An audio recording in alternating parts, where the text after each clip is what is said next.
গরিব সংসারে আমি যেরকম করে সবজিপাতি না কিনে আমার সংসারটাকে চালাই, আজকে সেটাই তোমাদের সঙ্গে শেয়ার করব। তো আমি আজকে দুপুরবেলা আমি ডিম এবং আলু তরকারি রান্না করব।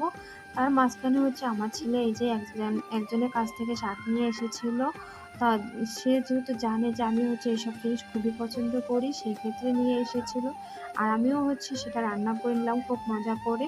আর যেহেতু বিনা পয়সায় পেয়েছি, সেটাকে কেনই বা ফেলে দেবো, যেহেতু খাওয়ার জিনিসে এমনটা না যে ফেলে দেওয়ার জিনিস।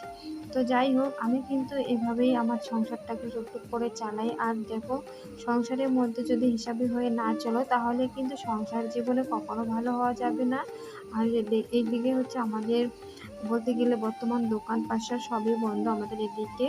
কারণ যেহেতু পুজো চলছে, তো সেই ক্ষেত্রে এরকমটাই, মাছ মাংস কিছুই পাওয়া যাচ্ছে না।